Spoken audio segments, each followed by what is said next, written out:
Bonjour à tous.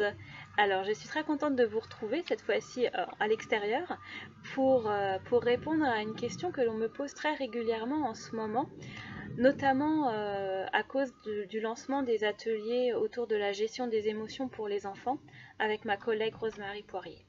Alors, cette question, c'est les fleurs de bac, est-ce qu'on peut les donner aux enfants? Ma réponse, c'est oui, un grand oui même. Parce que d'une part, les enfants sont très réceptifs à cette méthode et que d'autre part, ils sont super contents de le faire généralement parce qu'ils ont leur propre flacon personnalisé, qu'ils ont souvent confectionné eux-mêmes, qu'ils ont décoré, qu'ils se sont appropriés, etc. etc.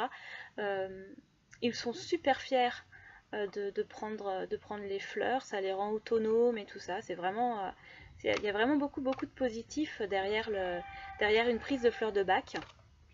Voilà, donc je ne peux qu'encourager cette prise. Par contre, je comprends tout à fait que les parents aient cette question, puisque lorsque l'on achète des fleurs de bac dans le commerce, la teinture mère, euh, il y a de l'alcool. Alors, j'ai pris ma petite calculette et j'ai calculé, moi prof de français.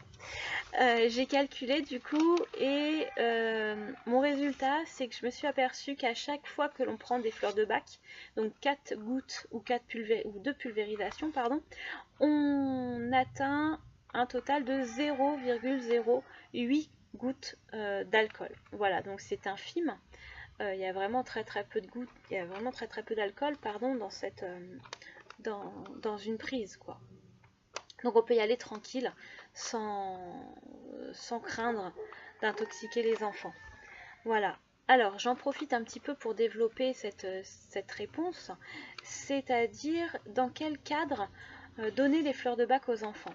Alors, moi j'aime bien donner les fleurs de bac par rapport à l'école. Bon, c'est peut-être un peu à cause de ma casquette enseignante, mais c'est vrai que je vois à l'école pas mal d'enfants en souffrance, des enfants qui peuvent être perfectionnistes et qui se mettent la rate au courbouillon, hein, pour dire ce qui est, devant des exercices qui ne sont pas forcément aussi bien faits qu'ils auraient voulu.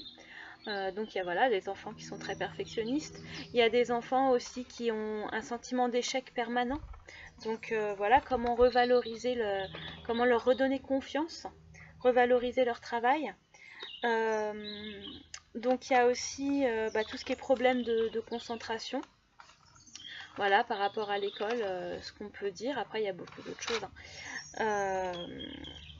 Il y a aussi toute la situation avec les camarades ou avec les autres en général. Donc là, on va plutôt penser à un enfant timide avec Mimulus ou au contraire un enfant qui va être dominant, donc qui va vouloir absolument que les autres fassent ce que lui a décidé de faire.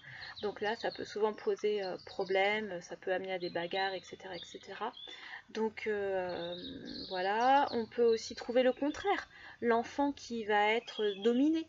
Et là, dans ce cas-là, on va plutôt trouver des problèmes de harcèlement. Je pense plutôt à Santori qui va aider l'enfant à mieux s'imposer et à pouvoir dire non. Voilà. Euh, Et puis, il y a aussi tout ce qui est gestion des émotions, comment est-ce qu'on gère nos émotions en collectivité, ma colère, ma peine, ma joie, toutes ces choses-là. Ça rejoint un peu aussi le cercle familial. Je pense notamment à la jalousie. Donc, dans le cercle familial, c'est très intéressant d'utiliser les fleurs parce que vous avez en effet donc tout ce qui est jalousie, vous avez aussi tout ce qui est changement. Ça va être le changement, l'arrivée d'un petit frère ou d'une petite sœur, ça peut être le déménagement, ça peut être le changement de situation des parents si malheureusement il y a des divorces ou autre choc. Dans ce cas-là, on va penser à Walnut, hein, pour le changement. Et puis aussi tout ce qui est deuil au sein de la famille, tout ce qui est choc émotionnel. Euh, voilà, toutes ces choses-là auxquelles on peut penser euh, pour les fleurs. Et puis il y a aussi une dernière remarque, alors ça c'est quelque chose à laquelle je tiens beaucoup, c'est la crème Rescue. qui est super utile donc pour tout ce qui est coups et bosses et autres chocs. Voilà, j'en ai toujours dans ma pharmacie pour quand les enfants tombent. Et on met donc un peu de crème Rescue qui va permettre d'apaiser aussi bien le corps que l'esprit. Et du coup, là, me revient en mémoire une situation où le rescue m'a été fort utile. C'était il y a 2 ans de cela. Mon grand est tombé. Mon grand est tombé, il a dévalé, il a sauté même, il a fait un vol plané au-dessus des marches d'un petit port. Et il est tombé là sur l'arête d'une marche. Et ça pissait le sang. J'étais toute seule. C'était un petit peu la cata. Mais c'était pas profond, hein, il n'y avait pas besoin de recoudre. Mais lui, il était totalement choqué, il était très sonné et il en pouvait plus. Donc, ce que j'ai fait, c'est que je lui ai mis Rescue. Voilà, je lui ai fait avaler dans de l'eau parce que là, on en revient à la question de l'alcool. Le Rescue est quand même fortement alcoolisé pour des enfants, c'est pas très agréable. Donc, quelques gouttes de Rescue dans un verre d'eau qu'il a bu, le temps que j'éponge le sang, et les choses sont rentrées dans l'ordre assez vite. Voilà. Et moi aussi du rescue, parce que quand je l'ai vu arriver en sang, j'ai un peu paniqué, j'avoue. Voilà. Donc c'était toutes mes remarques que je pouvais faire sur la prise des fleurs de bac et les enfants. Alors comme je vous ai dit, c'est pas du tout exhaustif. Si vous avez d'autres idées, d'autres remarques, eh ben, elles sont les bienvenues, au contraire. Je les attends avec impatience. Et donc, n'hésitez pas à partager, à liker, à faire tout ce que vous avez l'habitude de faire.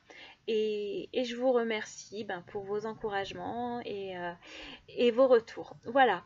Donc, je vous souhaite une très bonne fin de journée et je vous dis à bientôt. Au revoir!